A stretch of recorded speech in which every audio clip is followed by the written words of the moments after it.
에베소서의 신학과 철학에 대해서 우리가 살펴볼 텐데, 첫 번째는 이 에베소서의 예정에 대한 이야기가 나오죠. 에베소서 1장 3절에서 5절에 보면 예정에 대한 이야기가 나오고, 11절과 12절에도 예정에 관한 이야기가 나옵니다. 우리 11절 12절 같이 한번 읽어보겠습니다. 모든 일을 그의 뜻의 결정대로 일하시는 이의 계획을 따라 우리가 예정을 입어 그 안에서 기업이 되었으니, 이는 우리가 그리스도 안에서 전부터 바라던 그의 영광의 찬송이 되게 하려 하심이라. 자, 성경에는 예정에 대한 이야기가 나오고 있습니다. 근데 이제 교단에 따라서 이 예정론을 받아들이지 않는 교단들이 있죠. 근데 이제 개혁 측의 장로교 교단은 예정에 대해서 받아들이고 전적으로 이게 교리화가 되어 있습니다. 그러면 이게 누구에 의해서 예정의 교리가 시작이 되고 정립이 되냐면 어거스틴에 의해서 정립이 됩니다. 근데 이 어거스틴은 사실은 터툴리안이라고 하는 신학자에 의해서 영감을 받고, 그 터툴리안이 뭘 얘기하냐면 이 구원에 있어서 하나님의 주권에 대해서 얘기를 하고, 그 사상을 받아들이면서 어거스틴이 예정이라는 것을 이야기하고 교리화를 합니다. 근데 왜 이 교리화를 했냐면, 어거스틴이 펠라기우스랑 같이 논쟁을 하면서, 펠라기우스는 인간의 자유의지를 굉장히 중요시 여겨서 인간이 하나님을 선택해야 된다라는 교리 때문에 이 어거스틴이 펠라기우스와의 논쟁에서 이 예정 교리가 만들어지는 거예요. 그리고 이게 나중에 이제 칼빈에 가서도, 칼빈은 누구와 싸웠습니까? 알미니안과 싸웠죠. 그러면서 이 예정의 교리가 나온 겁니다. 그리고 21세기는 이제 개혁 측이 누구랑 싸우고 있냐면 이제 세간점 학파랑 신랄하게 이렇게 싸우고 있습니다. 자, 오늘은 여기에 보면은 이제 어거스틴의 예정과 신학적인 것은 예정인데, 철학에서는 대표적인 사람이 라이프니츠의 예정조화설이라는 게 있어요. 그러면 이 예정조화설과 예정론이 뭔가, 제가 지난번에 한번 언급한 적이 있는데, 우리는 예정론을 잘못 알고 있다. 그 이유가 뭐냐면, 이 라이프니츠의 예정조화설을 우리가 기독교의 예정론으로 착각하는 분들이 있어요.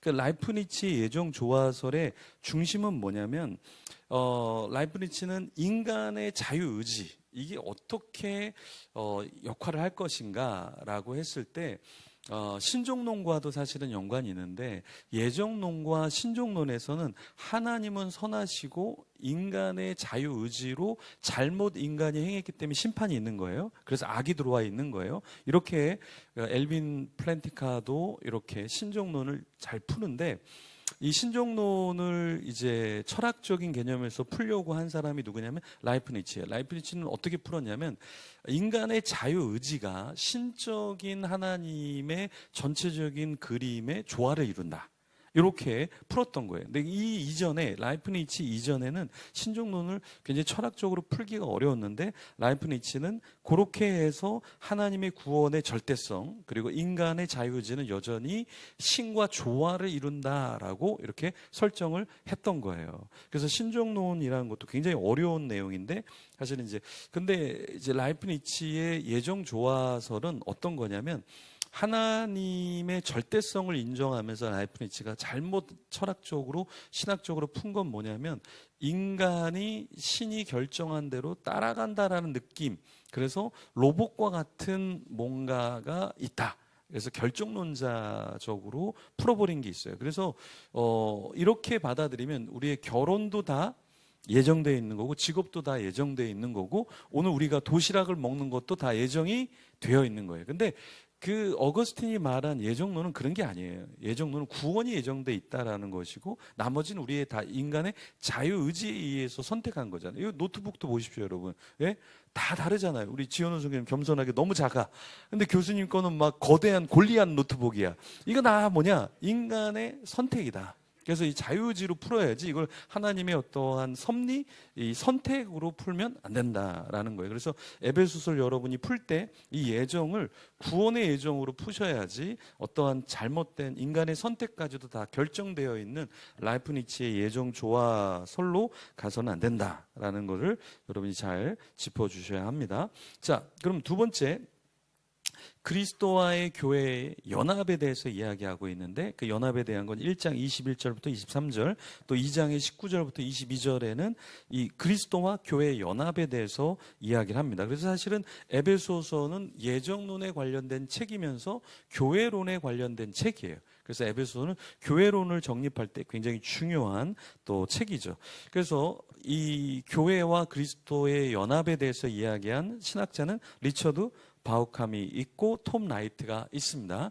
그래서 바우캄의 그 신약 성서 하나님의 임재의 일부분을 보면 이런 내용이 있어요. 네, 페이지 수로는 몇 페이지가 되나요? 5페이지, 네네. 5페이지를 보시면 맨 아래에 교회는 하나님의 임재를 체험하고 그것을 세상에 드러내 살아있는 공동체이다. 드러내는 살아있는 공동체이다.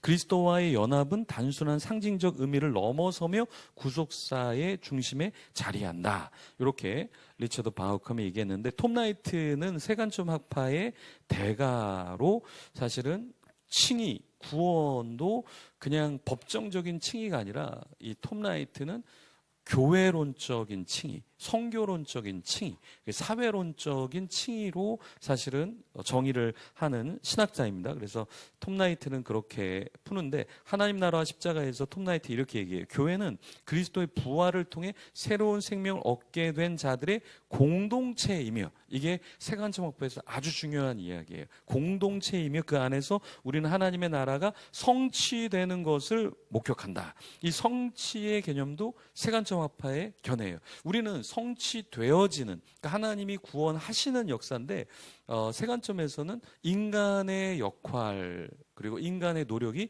굉장히 중요합니다. 그래서 이 세간점 학파가 그래서 개혁 측에 굉장히 신랄하게 공격을 받는 것은 바로 세간점 학파의 이러한 신학 때문에 그런 것이죠.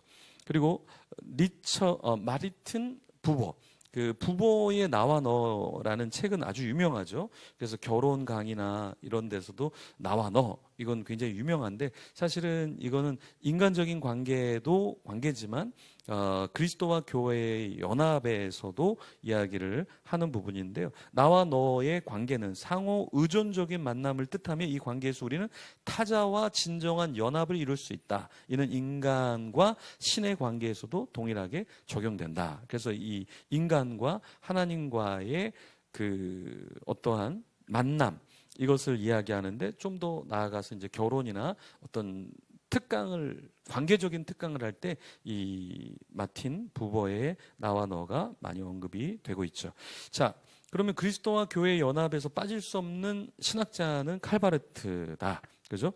칼바르트의 교회 교의학에 보면 그리스도와 교회의 연합에 대해서 이야기를 하고 있죠. 그래서 화해론에서도 그리스도와의 연합을 이야기하고 있고요. 그리고 하나님의 선한 계획과 인간의 자유에 대해서도 그리스도 안에서 교회를 선택하셨고 이 선택이 그리스도와 교회의 연합을 보장하는 기초가 된다. 이렇게 이야기하고 있습니다. 로마서 강해가 이제 칼바르트가 썼던 처음 책인데 굉장히 핫한 책. 이 책을 내고 교수가 됩니다. 그래서 로마서 강해는 바르트가 그리스도와 교회의 관계를 하나님 중심으로 이해하려고 했던 초기 신학적인 탐구의 결과물이다. 그래서 이 로마서를 출간하고 자유주의 신학자들이 깜짝 놀랐어요. 왜냐하면 바르트가 이 로마서를 썼을 때 하나님의 주권, 초월성을 굉장히 강조했거든요. 그 시대적인 흐름은 하나님의 초월성과 주권이 중요하지 않고 인간의 이성과 인간이 중심적인 신학이었어요. 그래서 이 자유주의 신학의 테이블에 폭탄을 던졌다. 이렇게 이야기를 하곤 했죠. 자, 그래서 그 내용을 여러분들이 살펴보시면 되겠고, 그 다음에 이제 교회의 하나됨과 일치. 세 번째는 하나됨에 대한 것인데요. 이 내용은 4장 1절에서 5절에 보면은 이 하나됨에 대한 이야기가 나옵니다. 그렇죠? 그래서 이 하나됨도 역시 칼바르트의 교회 교의학에서 그리스도의 몸, 그리고 하나됨에 대해서 이야기를 합니다. 그래서 칼바르트는 굉장한 신학자인데요. 철학자 중에서는 이 하나됨, 의사소통의 대해서 이야기한 사람이 누구냐면 하버마스라는 사람입니다. 그래서 의사소통 행위 이론이라는 것을 내면서 도구적 이성, 그러니까 계몽주의 이래로 도구적인 이성이 어떤 도구적인 역할을 했는데 하버마스가 볼 때는 그것을 넘어서서 의사소통의 이성을 가져야 된다. 그러니까 이성이 어떠한 도구적으로 사용되는 것에서 끝나면 안 되고 의사소통의 이성이 있어야 된다. 그러면서 이 이성의 어떠한 도구적 목적적인 부분을 강조할 때 이 하버마스가 의사소통의 이성을 이야기를 했습니다. 그래서 센세이션한 새로운 철학의 부분을 열었던 거죠. 그래서 의사소통적인 합리성이냐 아니면 도구적인 합리성이냐, 그러니까 이상적인 발화 상황에서 하버마스는 참여자들이 자유롭고 평등하게 소통할 수 있는 이상적인 발화 현상이 필요하다, 이렇게 이야기를 했습니다. 그래서 합리적 의사소통의 목표로서의 합의, 그래서 의사소통 이성은 진리나 올바름을 일방적으로 주장하는 게 아니라 대화 속에서 참여자들과 함께 만들어가는 것, 이것을 이야기한 거예요. 자, 읽어보시고요. 그 다음에 쭉 내려가시면 새로운 인간과 성화에 대한 것이 이제 나오는데, 왜냐하면 에베소서 1장에서 3장은 신학적인 교리적인 내용이라면 4장과 5장은 결국에 예자와 세자의 개념에서 성화와 윤리적인 면이 나타나거든요. 그러니까 로마서도 1장에서 8장까지는 교리적인 부분이지만 이제 9장, 10장, 11장은 교회론적인 부분이 나오면서 뒷부분은 성화에 대한 윤리적인 부분이 나오잖아요. 그래서 에베소서에서도 인간과 성화에 대한 이야기가 나옵니다. 그러면 이제 빠질 수 없는 게 이제 윤리적인 변화에 대한 것인데, 거기서 세관점 학파의 이야기를 빼놓을 수 없는 게 이제 세관점이 결국에 칭의 중심이 아니라 어떠한 성화, 그러니까 인간의 노력, 이것을 통한 구원의 온전성, 이룸, 성취에 대해서 이야기하거든요. 그래서 세관점은 우리 개혁 측과는 굉장히 많이 다른 신학을 갖고 있다. 그래서 세관점 쭉 읽어보시고, 그러면 오늘 마지막으로 여러분에게 나눌 거는 이제 5번 신학인데, 자, 5번 신학이 뭐냐라고 했을 때 쭉 내려보시면, 다섯 번째 제가 가져온 거는 다섯 번째도 영적 전쟁과 악의 문제인데요. 그 부분은 쭉 읽어보시고 5번 신학에 대해서 제가 한번 이야기를 해볼게요. 페이지 수는 13페이지에 보면 사랑과 순종의 윤리. 그래서 역시 윤리에 대한 이야기를 하는데 5장에서 이제 윤리에 대한 이야기 계속 하고 있는데, 디트리트 보네퍼는 나를 따르라에서 제자도에 대해서 이야기를 했고, 아리스토텔레스도 결국에 니코마스 윤리학에서 윤리에 대한 이야기를 했습니다. 그런데 신학적으로는 쭉 마지막 페이지가 되겠죠. 14페이지에 보시면 5번 신학과 사회적인 참여라는 게 있는데, 이 5번 신학이라는 게 뭐냐라고 했을 때 19세기 후반에 이제 개혁주의적인 신학의 흐름에서 이 사람들이 갑자기 어떤 얘기를 했냐면, 그러면 우리가 사회 참여는 실천적인 부분은 어떻게 할 거야? 강가되는 거 아니야? 그래서 이제 5번 신학이라는 게 나온 거예요. 그래서 5번 신학자들은 구원의 확신, 개인적인 경건에 집중하는 보수적인 접근을 넘어서서 사회정의, 윤리적인 실천. 그래서 이 5번 신학은 뭐와 연관되냐면 WCC의 사상과 연관돼요. 그리고 WCC는 그 다음에 로잔 대회로 이렇게 나오게 되는데, 그래서 5번 신학과 WCC, 로잔 대회는 다 사회적, 구조적 정의에 대한 문제를 다루고 있다. 그래서 이 신학적인 것과 관련이 있다는 거예요.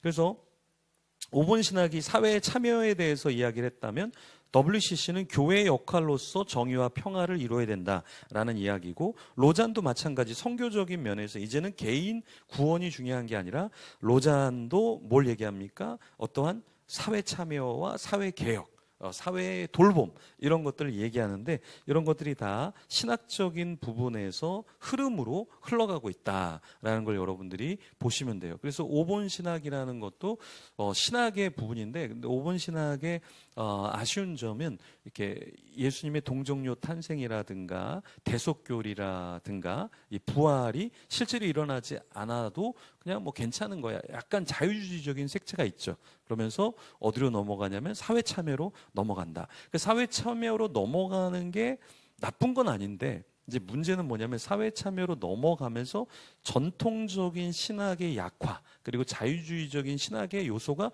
들어온다라는 거예요. 그러니까 WCC도 좋죠. 교회가 연합하는 거, 에큐메니컬 너무나 좋죠. 그런데 이 에큐메니컬의 문제가 뭡니까? 천주교도 들어오고 2단, 3단이 다 들어와도 교회 연합을 중요시하기 때문에 신학과 정통을 중요시하지 않는 그런 문제가 있는 거예요. 로잔 대회도 마찬가지로 신사도가 왔었고 카톨릭이 왔었고, 근데 그걸 허용하는 이유는 뭐냐면 사회 참여와 어떠한 무브먼트를 위해서 기존의 신학적인 어떠한 것을 조금 허무는 경향성이 있다라는 거예요. 그리고 오본 신학도 굉장히 좋지만 이 신학의 내면의 신학적인 부분으로 들어가면 전통적인 신학이 무너지면서 되려 오히려 그런 부분을 사회 참여가 더 이렇게 메꾸는 듯한 느낌이 있다라는 겁니다. 그래서 세관점의 문제도 바로 전통적인 신학을 무너뜨리면서 카톨릭화, 그러니까 다시 카톨릭화하는 알미니안과 펠라기우스적인 요소들이